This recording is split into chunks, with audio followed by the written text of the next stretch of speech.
Now we are going to talk a little bit about cats, because I know that you have many questions about cats too, and about the same condition, the feline atopic syndrome. And this is more or less the equivalent condition to atopic dermatitis in dogs. This is, for instance, one of my patients, green, with a very severe pruritic condition targeting the face. The cat was always negative. The was on treatment with selamectin, no improvement. Follow a diet based on peas and rabbit. This is one diet that in the US is relatively common for testing food allergy. Didn't change anything. Only mild improvement with prednisolone. And then when you change the dose, you see that start to do better. So these are the typical cats with what we call feline atopic syndrome. The problem with this disease is that compared to the equivalent disease in dogs, it's much more diverse. So they present in many different ways in different cats. Some present with very severe pruritus on the face, some others with dorsal and neck pruritus, some present with these eosinophilic granulomas, some others with symmetric self-induced alopecia. So the diversity of presentations is bigger than in dogs. In dogs, we have differences. It's true. I show you the breed difference.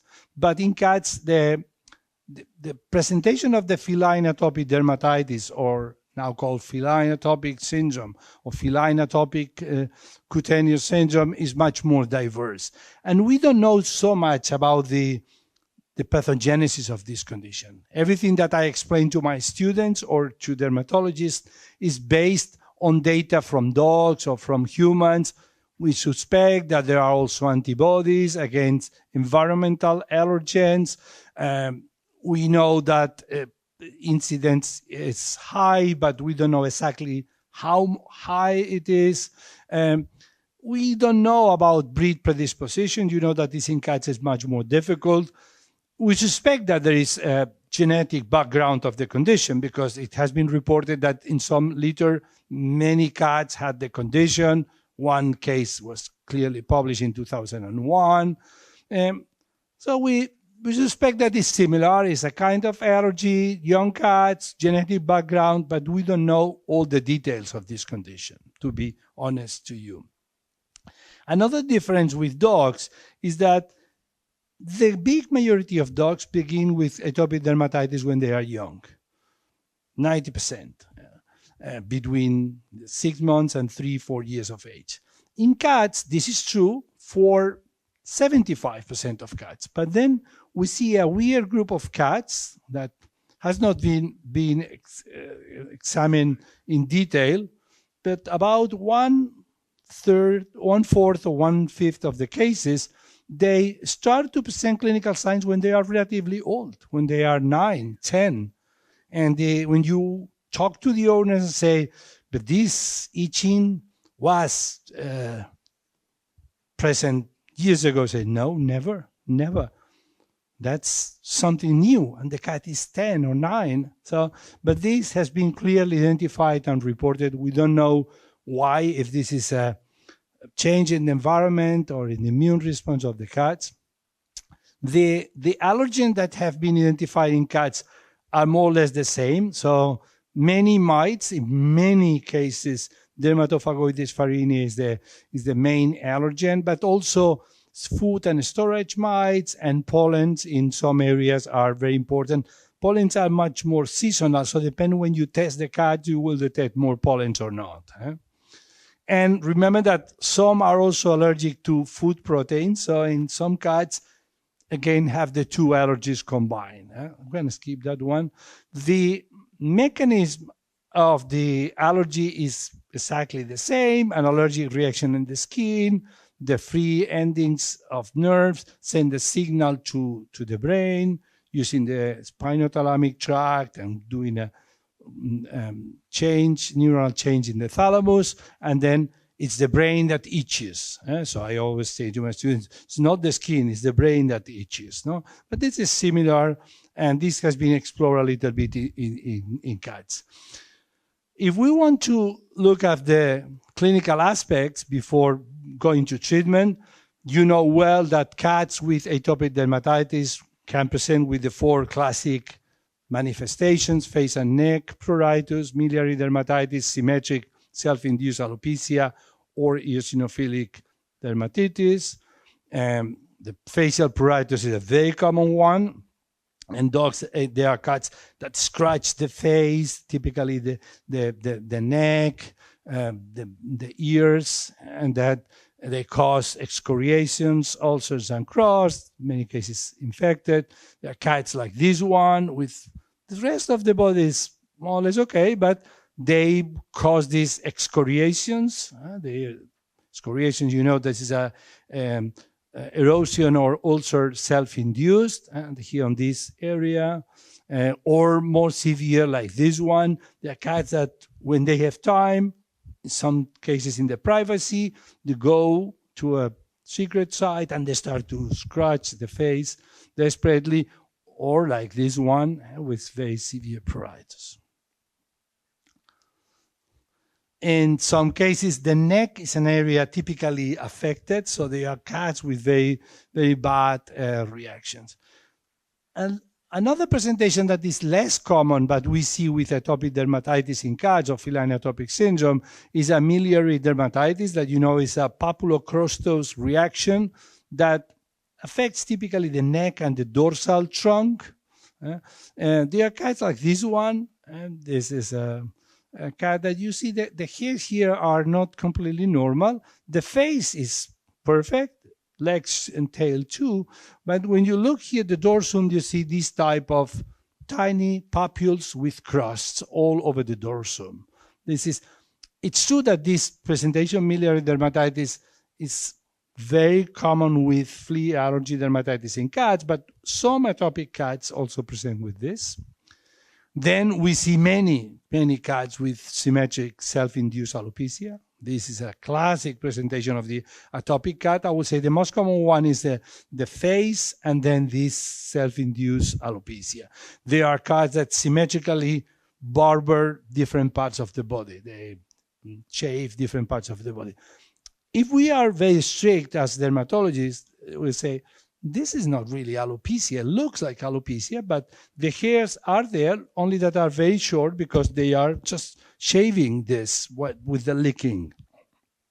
And you can see symmetric areas of alopecia on the legs. Some cats do this. Or you can have areas of shaving on the trunk and on the legs, like this cat here. You see the abdomen is shaved, the legs are shaved, and the rear thighs are also symmetrically shaved. So they do this work very efficient. Or you can have cats like this one. That's a very common presentation, both sides. 20 years ago, some of these cats were considered maybe cats with endocrine disorders. There's a symmetric alopecia in dogs. At that time was considered simply an endocrine disease. Now we know that these cats simply, they feel itch. They are allergic cats, the majority of them. And so this is the area that the cat is reaching, that is licking.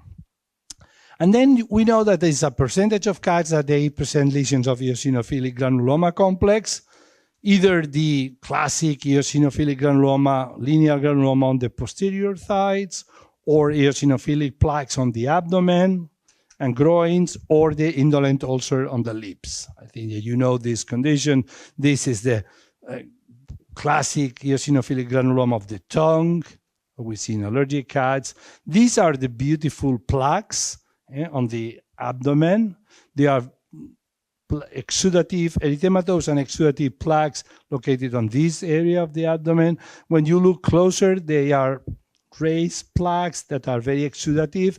You can do a cytology of these plaques, and from the 3 lesions, these are the lesions that are more eosinophilic on the cytology. If you do a cytology of these plaques, you will see many eosinophils. That's another cat with eosinophilic plaques. Looks happy and normal, but when you look, you see the cat is licking this area, has removed the hairs from all this area, and we see these beautiful raised erythematous plaques.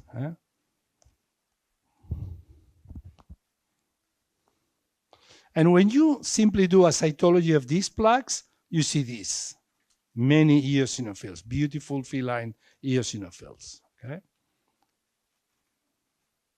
And then the last type of eosinophilic granuloma is this indolent ulcer. There can be both upper lips, it can be like this, or even some cats like this one, very, very deep, very necrotic with fibrin in the middle. And that in many books they call this rodent ulcer because it's located here where the canines are. It's interesting to know that, at least in this study that was published a few years ago, many atopic cats present with different presentations. So they can, about 40% of cats with feline atopic skin syndrome, they have more than one of these clinical presentations. They can have eosinophilic plaques and alopecia, face pruritus, and maybe self-induced alopecia, an eosinophilic granuloma, and maybe alopecia on one part of the body.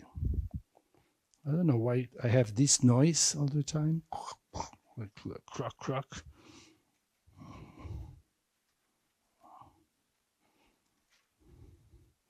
See if I can stop it. This is one example of this. You see the cat is having this, we have seen this miliary dermatitis, but when you look the entire cat, you see that it's also leaking this area of the body. So more than one pattern is relatively common.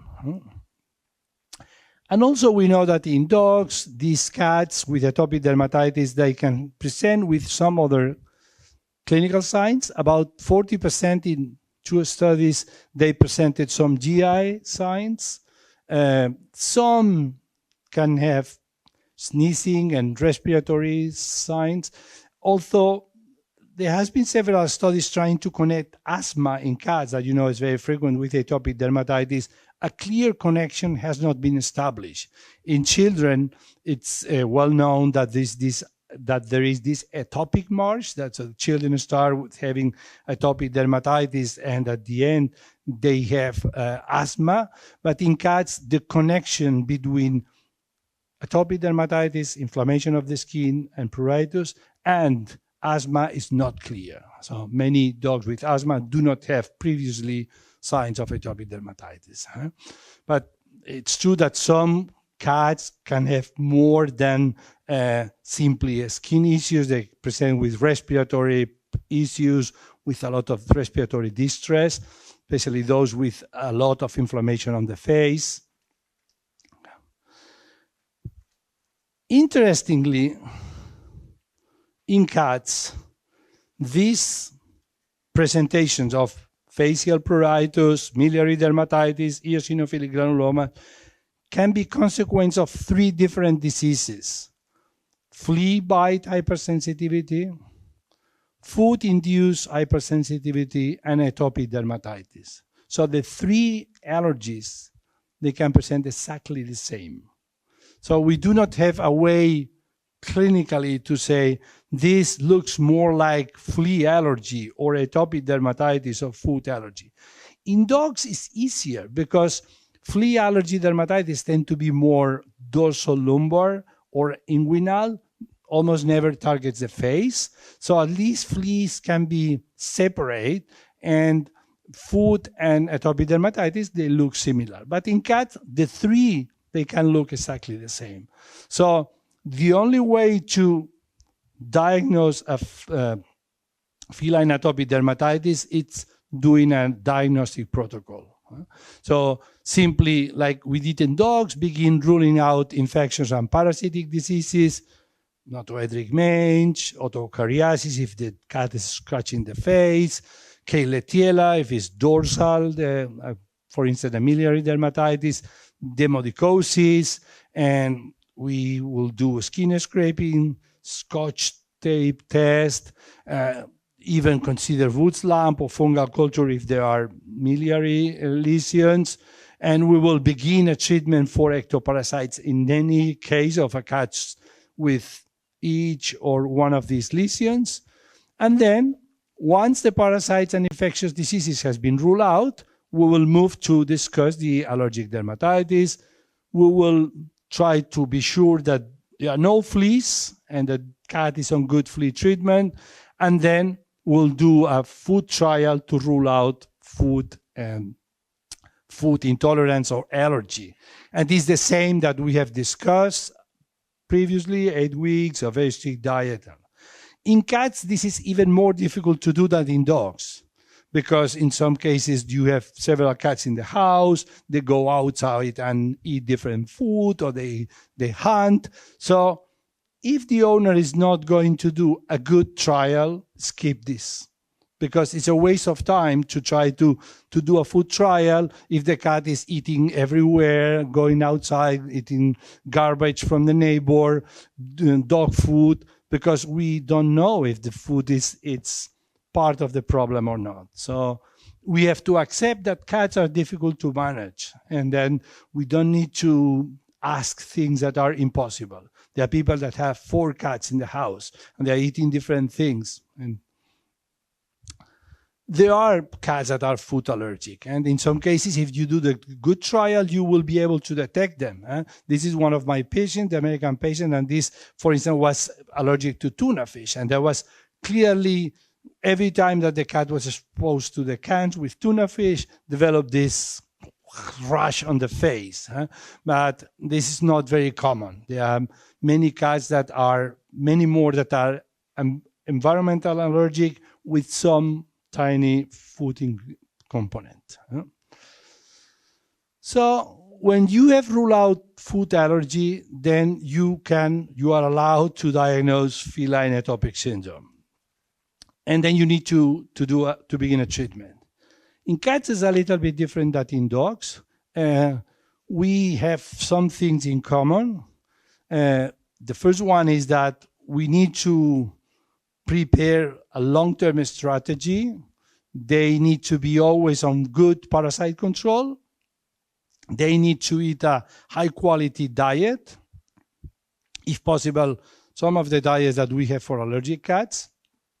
And they need to be followed really frequently to assess the presence of secondary infection, the side effects of the medications that we're going to use, that you will see that in cats are much more aggressive and less, let's say, studied than in dogs. So we need to monitorize this cat really frequently. So what are the options that we have? We have several options in cats.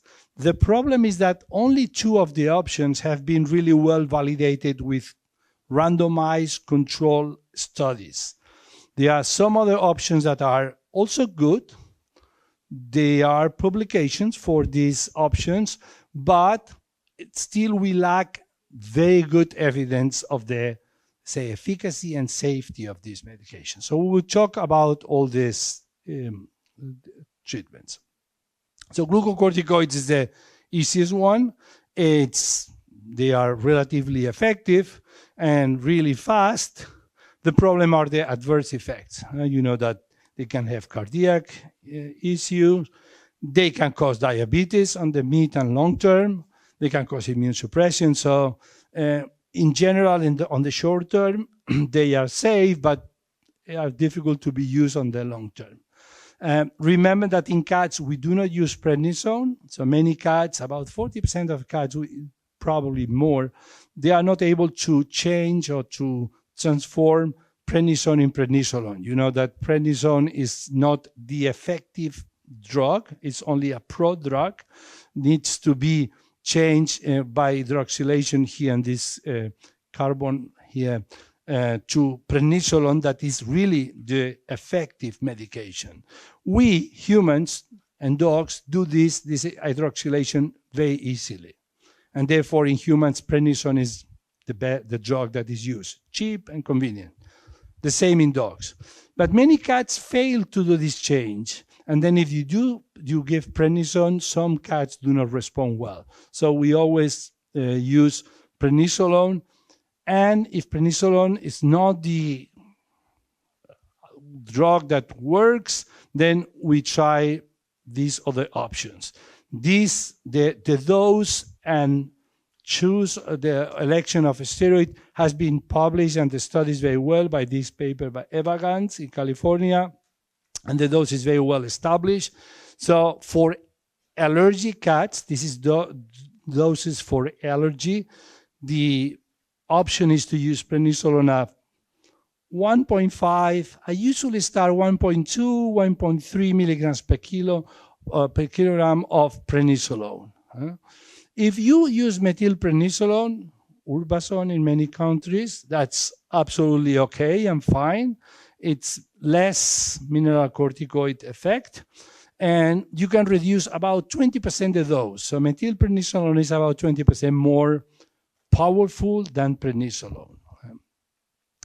Now we are using a lot of dexamethasone because there are evidences that in cats it's probably even a better option than prednisolone. And last year there was this feeling that was in the community of dermatology saying, well, every time that I use dexamethasone in cats, they do very well. With prednisolone or methylprednisolone, I have more issues. This feeling was published and they documented that is a very good option to use dexamethasone in cats. The problem with dexamethasone is that it's really powerful and the dose is 8 times lower than the dose of prednisolone. So I usually begin, in this paper, they use 0.2 milligrams per kg a day. I use 0.15 and it's more than enough in most cats. So, and dexamethasone, I know you are aware of that, is a drug that lasts for almost 3 days. So you can at the beginning give every day for 3, 4, 5 days, and then simply every other day, and then even every third day, because the effects of dexamethasone are really low. That's a very good option in cats. The problem with steroids is that on the long term, they are going to create problems. Even if you reduce the dose and even if you give the dexamethasone every third day, usually you see that the cats start to have higher glucose levels, that some of them have some respiratory distress. So it's usually necessary to find an alternative. The best alternative to move from steroids to a long-term management of allergic cats is cyclosporine. Cyclosporine has been well studied in cats. The initial paper was published 10 years ago already. It's registered in Europe for use in cats, so we are doing something that is completely legal. And the dose is a little bit higher than in dogs. It's about 7 milligrams per kg a day. There is a solution or several brands that produce cyclosporine, and it's not so effective as steroids. And this is the paper showed that there are differences, but it's a very good option for treating cats. And usually I begin with dexamethasone or prednisolone or methylprednisolone, and I change to cyclosporine if I see that the cat needs constant medication, that is not a single flare or seasonal flare. Before using cyclosporine, by label, you have to check that the cat is FIV, feline leukemia virus negative, and also the register at the European Medicine Agency say that you cannot use cyclosporine if there is neoplasia or active infection, and also that you have to be careful with toxoplasma. The label says only these 3 things. There is no mention to toxoplasma. So your obligation is to be sure that the cat is feline immunodeficiency leukemia negative, test the cat, and that is not having an active neoplasia or active infection. But we know that there are cases of toxoplasmosis, very few, but there are reported cases of toxoplasmosis in cats taking cyclosporine, as we have cats having toxoplasmosis when they are taking steroids. There are a few cases, 2 at least published, and one of them was taking steroids and cyclosporine at the same time. So we don't know if these cases are new infection with toxoplasma or reactivation of the toxoplasmosis. And also, it is suspected that these cases are the consequence of cats that absorb a lot of cyclosporine and have very high levels of cyclosporine on blood. At least these are the studies that have been done. In fact, Michael Lapin tried to induce toxoplasmosis in mice, in this case, giving higher dose of cyclosporine, and then in cats. And they detected that the cats that start to activate the toxoplasmosis is because they have very high levels of cyclosporine, and not because of the immune suppression caused by the normal levels of cyclosporine. What I do with toxoplasmosis, I simply recommend the owners not to allow the cat to eat raw food, table scraps, hunting. I simply give the cat only canned food or dry food during the treatment with cyclosporine. If they are really concerned, one possibility to be safe is to check the cyclosporine levels, to take a sample after 4 weeks of treatment, send to the lab. Usually we measure the levels of cyclosporine 2 hours after giving the liquid, and see if the cat has very high or very low levels of cyclosporine. If the levels are too high, I reduce the dose a little bit to 5 or 6 milligrams. Another possibility is to do serology for toxoplasmosis, but in most cases, it's not useful unless you are going to do constantly serology.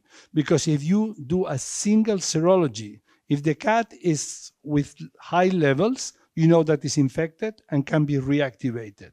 And if it's negative, it can be exposed to new infection. So in both cases, you will need to do more tests. So there are some owners that request that, but for the majority, I simply give these instructions, and it's according to the law and to the register.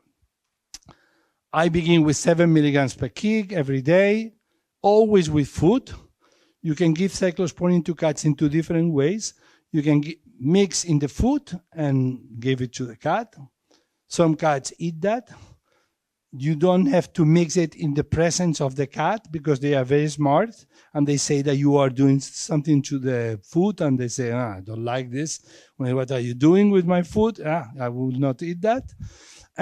So do this hidden. Or you can simply put in the oral cavity. In some cats, one thing works, and in some others work the other thing. So when you mix with the food, the risk is that some cats go, smell the food, and say, here is something wrong, I don't want to eat. When you put in the mouth, this cannot happen, but some cats, begin to do this foam and this hypersalivation, and they spit the product. So you have to try what is best for each cat. Usually it's better to use the solution than the capsules, but I have some cats that they prefer the capsule hidden with food. And you can at the beginning use the prednisolone to accelerate the signs of cyclosporine. So you can begin with prednisolone and cyclosporine, and then you discontinue the prednisolone and continue. And you can do the test when they are on cyclosporine. Problem are the side effects. In a series of 50 cats studied when receiving cyclosporine, you see more or less 20 of them had some side effects of cyclosporine, 20-something of them. So it's relatively common that they develop clinical signs like vomiting, diarrhea. Some are less important, like tartar and gingivitis. Probably this is not related to cyclosporine. Like in dogs, if the cat develop adverse events, do not be completely desperate. You can try different things. You can stop the treatment for a few days and restart. You can split the dose because you are giving a liquid. It's easy to give a small amount in the morning, a small amount in the afternoon. You can try the capsules instead of the solution. You can freeze the capsules. There are different options to go with this. If you are completely desperate and every time that you try to give the cyclosporine, the cat starts to make foam and saliva, the one option is to use the subcutaneous administration of cyclosporine. I have only done this in a couple of cats. The truth is that it's not very easy because you need to give injections constantly. And then even if you give the injection every 2 or 3 days, they need to come frequently to the clinic. So it's not an easy way, but it's true that they demonstrated that using the same solution of cyclosporine subcutaneously, you can have the same results in cats that are impossible to medicate. So now we move to other options to manage these cats. These two are really well documented. There's a lot of evidence, publications, and data. Then we have a group of therapies that are not so well documented. Number one is allergen-specific immunotherapy. Now there is a lot of interest in this treatment. The efficacy is about the same that in dogs, between 50 and 70%. It's very safe, but in cats it's a little bit more difficult to implement because if you repeat injections frequently, they learn that you are catching the cat, giving the injection, and some are really in stress. The system is the same. You need to identify the allergens with the skin test, or in cats, we tend to use the serum test in most of the cases, and then choose for immunotherapy the allergens. And if you use the sublingual route, we usually give twice a day the solution, in the morning and in the evening. And many owners prefer that than the injection for the cats, like in children. So they prefer to give the sublingual route daily in the morning and in the evening. And again, you need to wait 9 months to evaluate the results. This is a very recent publication in 2021. They showed the efficacy of sublingual allergen-specific immunotherapy in cats. And you see that the cats improve with different type of lesions. They improve really quickly, and they have a progression. This, you may say, why you say that there are no evidences that if there is a paper recently published about the efficacy of immunotherapy. This is an open study. So they took 22 cats, started to do that, and they say, oh, they are doing well.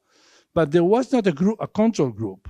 So maybe these cats were doing, some had other medications, but maybe they were going to do the same without immunotherapy or only with the complementary treatment, only with parasite control because of the period of the year. So it's good to know that the immunotherapy, it's useful, and I try always immunotherapy, but it's true that also that we need more evidences for being sure how effective is this treatment. Another treatment on the list of those that lack evidence is antihistamines. You asked me about that before. I think that the efficacy is very limited in cat. There are different studies. In 2 of them, they show 30 and 40% of some efficacy in some cats with chlorpheniramine and cetirizine that that are first-generation antihistamines. Probably this was more related to the sedating effect than really to the really antipruritic effect. Another option that we have in cats is Apoquel. Apoquel is not registered for use in cats. So when you begin to use Apoquel in cats, you know that you are doing something under your responsibility. Because if there is an issue, the owner will tell you, why are we using this drug? I say this is only for dogs. And you need to explain that, yeah, it's not registered for cats, but in your cat, I'm desperate, the immunotherapy is not working, the cyclosporin is not well tolerated, I cannot give steroids forever. So you need to explain that. There are so far 4 studies published about the use of Apoquel in cats. So this has been explored and published and investigated. The last recommendation is to use a dose of about 0.75 milligram per kg every 12 hours. We know, we published this first study about the pharmacokinetics of Apoquel in cats in veterinary dermatology, that we know that the Apoquel in cats, when you give the tablet, works more or less the same that in dogs. It's absorbed very quickly. The maximum concentration in serum is about 1 hour. So we checked this when was giving oral or IV. So you see it's more or less the same. It's absorbed quickly, high concentration, 1 hour, and then drops immediately.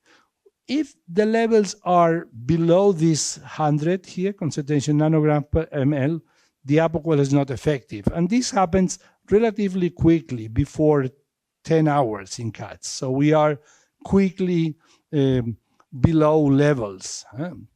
So in cats, probably we need to give the drug twice a day to maintain a good control of the itching. And if you do this, you give the drug twice a day, there are several studies showing that it works. That, for instance, in this study done in Italy 2 or 3 years ago, they were using around 1 milligram per kg twice a day, and they showed that was similar to methylprednisolone in efficacy, more or less. Not as good in some cases, but in some others was more or less the same. And this is a recent publication in 2021, and you see that this is published in Journal of Feline Medicine and Surgery. You see that the pruritus drops quickly. This is first week, second week, third week. So, and here are the lesions, again, first, second, third week. So in many cats, Apoquel works. But Apoquel had some issues. First, we have already seen a publication regarding toxoplasmosis in one cat treated with Apoquel.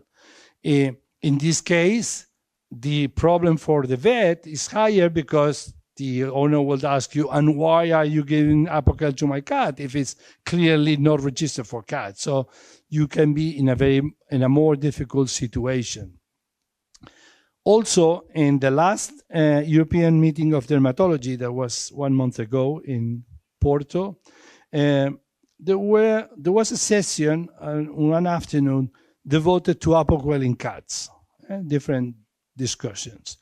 And one group presented cats treated with Apoquel, long-term, allergic cats. And they said, we don't see anything. Mild changes in enzymes, liver enzymes, changes in cholesterol that we know because this is a consequence of the interleukin-6 block. A few things. It's safe. We have not had any problem. Another group came and said, I have relatively good results, not as good as in dogs. 60% of cats more or less respond well to Apoquel.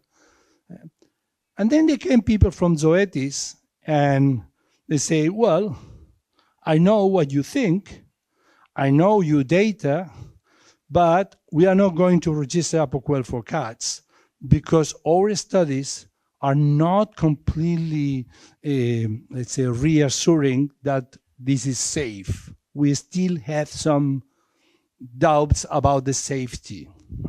So we are not going to register Apocal for cats, and we do not recommend the use of Apocal in cats.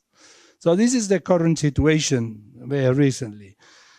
Apocal is an option, but I will say we need to have very good reasons to use Apocal in cats. So you need to be sure that this, with the steroids you cannot manage that the cat is on good control, that immunotherapy have been tried and is not working, that cyclosporin is not an option. In this case, if you are really desperate, you can try Apoquel and try to discontinue or go to the lower dose as soon as possible, because apparently there are some issues of safety that I have not seen. I have been treating cats with Apoquel for years, and not many, because I prefer to use immunotherapy. But it's true that in some cases I use Apoquel because I do not have options. But if you can change, do it as soon as possible. Another option that you can use is maropitant. Maropitant, you know that it's an antagonist of neurokinin 1, that is the receptor for substance P. And this, when you create the signal of pruritus in the skin, the signal moves to the dorsal root ganglion, goes to the spinal cord, and then goes to the brain. In the neurons here, in the connection, in the neuronal connection here, the mediator is the substance P. And maropitant blocks that. We know that. And there are very good studies showing that apart from preventing vomiting, it's antipruritic in experimental models. There are no big studies showing that maropitant is antipruritic in cat, but at least with maropitant we have an advantage. We know that it's safe and it's registered, because it's just registered in cats for vomiting. So all the data are in the European Medicine Agency, and you are allowed to prescribe maropitant to cats. So it has an indication. Yeah? So it's good. So therefore, some people try to use maropitant in cats, and this publication in 2018, where they use maropitant as treatment for allergy in cats. At the regular dose, they use it in 12 cats at the regular dose of 2 milligrams per kg. That's the dose that it's in the label for 8 weeks. Yeah. It's true that in these cats, they use other treatments. They combine with oclacitinib, cyclosporin A, methylprednisolone. So it's difficult to know how much helped. The authors of this paper, they say that it helped a lot. So you see the efficacy is in blue. In some cats was very high. In some others, maybe in 4 or 5 of the 12, was really moderate. So these are the data. I have been talking to both Elisa and Jack, and they say it works. It's an option that we have. It's a little bit expensive if you are going to use maropitant on the long term, because maropitant is designed to be used for a few days when the cat is vomiting. You are not supposed to give maropitant every day for years, because it will be pretty expensive at the end. But they say that it can be helpful at the beginning to help to control the itchiness. In my experience, I have tried many times maropitant. The difference is very tiny. I have not seen good effects. I have never had a case of severe atopic dermatitis being controlled only on maropitant. If added to other drugs helps, to me, it's difficult to identify. And finally, a couple of years ago, a French group of behavioralists published this paper on the use of, let's say, behavior modification for allergic cats. This is something that has been on the community, on the dermatology community for years. and that in many cases, I'm sure your clients have talked to you about that. They say, well, this is because of the stress. My cat is probably when he's under stress, more people in the house, changes in the environment that starts to itch more. So we know that there is a connection between stress and allergy in many different models, but these people try for first time to approach that in a, let's say, more scientific way. So they develop a scale of welfare from 1 to 21. So 1 or 0 was a cat with very good welfare, happy cat. 21, poor cat under stress and anxiety. These are not dermatologists. There is a group of behavioralists. And they, investigating cats with ulcerative itchy dermatitis, they identified that the cats with ulcerative dermatitis usually had high scores in the welfare scale. So they were in poor welfare conditions. And they said, okay, it seems that it's true that the cats with allergy, at least those with ulcers on the neck and head, they are in a, let's say, poor welfare condition. It could be that this, instead of be the cause of the allergy, be the consequence. They are in poor condition because they feel itchy because of the allergy. But they say, let's do a trial. So we will only treat these cats with behavioral interventions. So we will increase the welfare of these cats to see how the allergy changes. We will eliminate frustration and increase the control over the environment with permanent access to food and water, going outside freely with more toys, what they call an enrichment of the environment. They improved the human relationship. They gave clear instruction to the owners about how to interact with the cat. Let the cat, do not go and catch the cat and pet the cat. They modified the cat-cat relationship in houses with several cats. They eliminated the competition, created new areas in the house. In the paper is very well this reported. You can read that. I'm always now including this recommendation in all my reports to owners of allergic cats, and they had very good results. So after 15 days, 12 out of 13 cats improved clearly only with these interventions. So the lesions and the pruritus disappeared completely. The welfare index dropped from 16 to 6, and they continue with this. Many occasions they added pheromones, Feline, and so on. And according to the study, a very effective approach. So what I do now is I try to recommend, together with the classic treatments, this intervention. So I have a paper, a document with the recommendation, say, yeah, you will do cyclosporin and you will do this. You will do immunotherapy and you will do that. And finally, I was asked about desperate cases and what if nothing works? Well, if nothing works, there are always a few alternatives, like in dogs that I mentioned. So there are just cases published of isolated drugs that can be used. Gabapentin, again, in cats has been useful in a few cases. Usually, when it works in the publications, is at the higher doses, close to 20, not the lowest one of 10. And in some cats, you need to give it 3 times a day. So it's pretty intensive, but it's an option. Topiramate, it's also another treatment for these cats with ulcers. And there is only one paper showing that. The topiramate is an anti-epileptic drug. Again, has to be given twice a day, but it has been shown that in cats, long 4-6 weeks, can help to stop the itching situation. And I think that's it. So if you have questions, I will be more than happy to try to answer them. Yeah.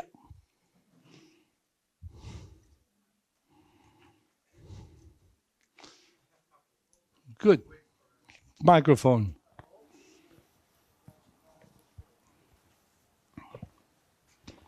I have a couple of questions. And is there any data on connection between eosinophilic keratitis and eosinophilic cat atopic syndrome? We don't know for sure.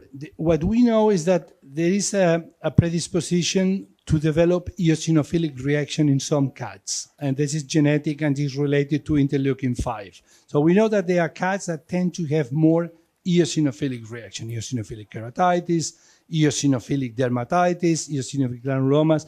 But we don't know if this is always the same or one cat develop one or the other. But it's possible to grow a colony of cats that tend to develop these eosinophilic problems, eosinophilic keratitis, eosinophilic dermatitis. At least one colony was developed in the US, and they had occasionally the eosinophilic reaction. So we think that in the basis there is one mechanism. Okay. In some cases, could clogged tear ducts be a problem with a pruritus, the main cause of a pruritus of the eye? The clog of the? Tear ducts. Tear ducts. I don't know. Okay. As you see, I have pretty bad blood with ophthalmologists, so the next maybe will be, I have plenty of patients sent by ophthalmologists with only one pruritic eye. Mm-hmm. There is no any of signs of temporal pruritus or only on the eyes, yeah? Only eye, yeah. And ophthalmologists see there is no problem in the eye. Have you so many patients with that? No, probably they are seen in my hospital by the ophthalmologist, so I cannot help you about that. Sorry. Yeah, but it's pruritic, so ophthalmologists sending it to me almost all the time. Yeah, no, I have not seen that. Sorry. Okay. Okay, and based on your experience on Apoquel, I know what you will say, but I will try it. If you're thinking about using drugs on atopy in cats for a long term, it's 3, 4, 5 years or something like that. Would you choose steroids, only option in this case of controlling pruritus, or another option which works to Apoquel? We're not talking about cyclosporine or acid or something like that. 2 options only. 2 options only. I would probably go for steroids first. And then if I see that the blood glucose and the fructosamine test goes up, then I would change to Apoquel. But I will probably try steroids on a long term to see, because some young cats tolerate steroids relatively well. So I will probably begin with that, but I'm not sure that in all cases I will do the same. What do you do? It depends, but I'm go mainly in Apoquel if it works, but it's only my experience. And the last one, it's difficult because, as I told you, that there was a big discussion about Apoquel, and nobody is absolutely sure of what is the best. And I have published 4 papers on Apoquel in cats, and I was the first one showing the pharmacokinetics. So I'm used to use Apoquel, and I know about the mechanism of action, everything. But despite that, the people of Zoetis is so clear about not use Apoquel.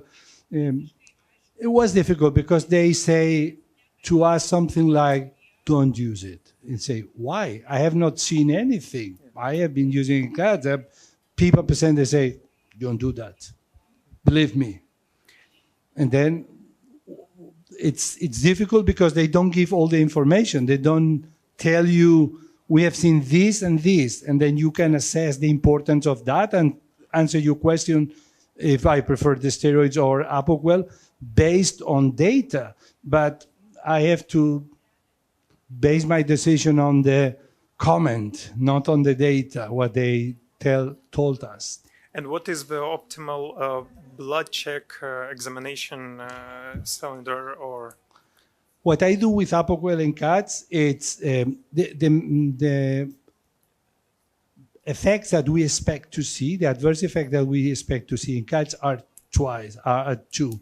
One is changes in biochemistry, so increasing cholesterol in liver enzymes, and the classic one that is neutropenia, because we know that Apoquel is not completely selective for Janus kinase 1, affects a little bit Janus kinase 2, and then they start to have decrease in polymorphonuclear neutrophils. So this is what I do. I begin doing this every 2 months, and then if they are doing well, I do less frequently, every 4 months, and then twice a year.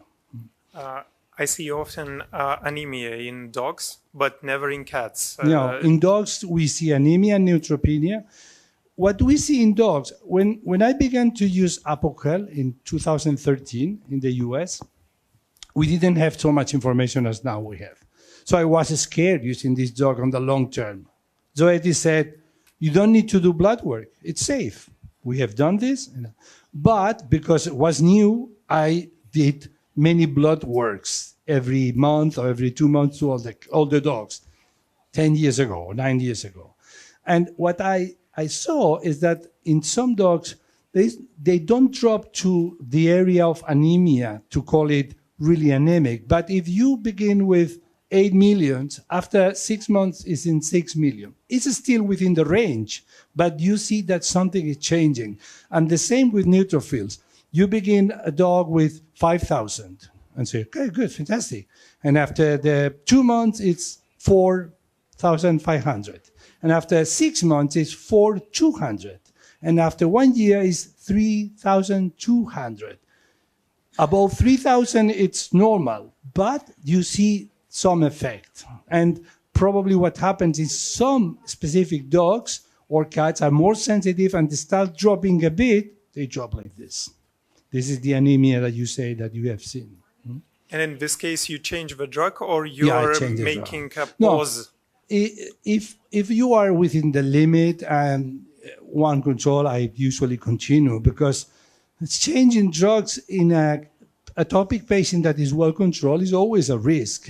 We need to have a good reason for doing that. Sometimes the owners, I'm sure you have the same situation. You have a dog control with Apoquel, say, well, but I need to read the pill every day. I heard that now there is an injection. I say, we can try, but now the dog is doing well. I cannot promise that we'll do well on the other medicine, because we don't have a way to, let's say, anticipate the response to the dog. And then you can have a dog that is not responding. Thank you.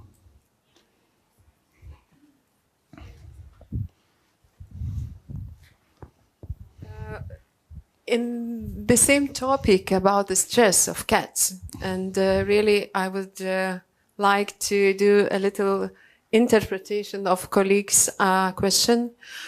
It is very sad to see cats when they treat only with a medicine like steroids and never Apoquel, but Apoquel, and no choices to try alternative therapies, and to do very, very serious focus on the stress. The stress is not a little bit from my experience, because I do dermatology over 20 years. And what I noticed last 5 years, we start to focus on feces and microbiota of feces and the quality of the food. When we have these atopic cats, we starting to look at the feces. And most of cats have a lots of not normal microbiota, even pathogenic microbiota in the intestine. So the stress is not only very bad conditions. The cats lives in very nice conditions, but the family got the baby. And we have cat without the hair. It's itching and stressed, and we see the atopic things. We start to treat only with steroids. We will just destroy the cat. I agree with me. And what is your experience with intestine stress on not very severe stress? No, I'm sure that there is a connection, and this has been well documented between the GI tract, GI microbiota, and the skin microbiota. They are interconnected. So now there are even studies, and we have been working with the microbiota of the skin and GI tract, and that's for sure a connection also with the stress. And I think it will be ideal to address the situation like this, considering the welfare of the patient, all the GI signs and everything. The problem that I see on the real world is that the people have limited time and they expect very quick improvements. And then at the end, what they are demanding is fix it quickly. And only steroids do this. Basically, in dogs, we have we're talking about the medicines for years. Exactly, so it's and then, killing the cat. Exactly. And then this fix for a few days, and then there comes the frustration again. So ideally, we should, from the beginning, talk to the client, explain what are we going to do, that this modification of the diet, of the welfare, will be essential for the mid and long-term control. But sometimes it's so difficult to do that because the vet has no time, the owners don't want this, and they end with this cycle of frustration, steroid improvement, back again to the same, even worse. Steroid has an impact on the microbiota, so all this makes situation more difficult. But I agree that it will be ideal to have a more integrative. Yes, I agree with you.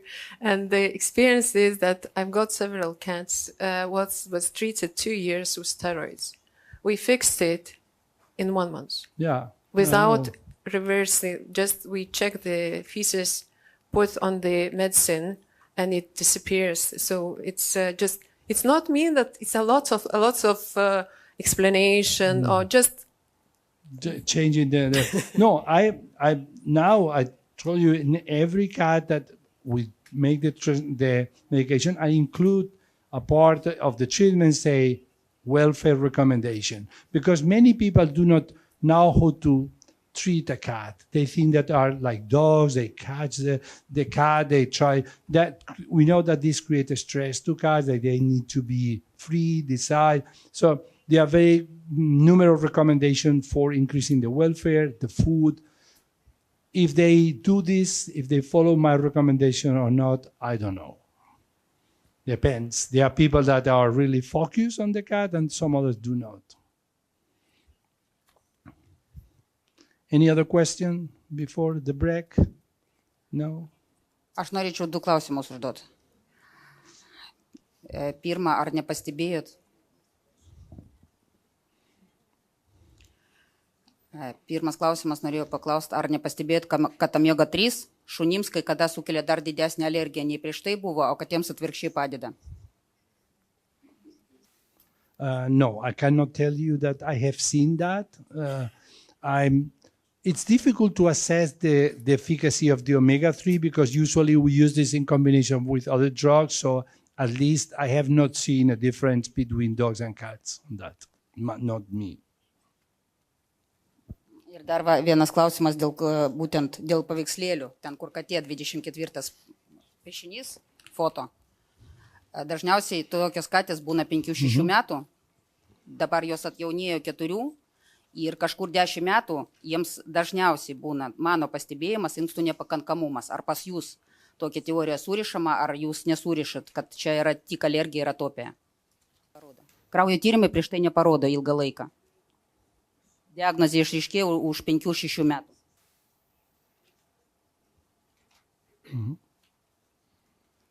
And what is the question? Norėjau paklausti, ar kad 24 paveiksliukė, būtent kada praplikęs pilvas, dažniausiai būna katė jis praplinka 5-6 metų, o iš mano pastebėjime tokias katės būna instinktininkai 10-11 metų sulaukęs. O prieš tai tyrimai ilgą laiką palieka, kad gyvūnas sveikas, kad jis neturi inkstų nepakankamumą. Ar pas jūs nėra tokių domenų, ar jūs nesurišat vienas su kitu? Not clearly. I agree that some cats develop kidney failure when become older, but I have not seen the connection between atopic cats and cats developing kidney failure. So I'm not, in my cases, I have not read that, but I cannot exclude this possibility that the atopic cats have more predisposition to develop kidney failure when become older.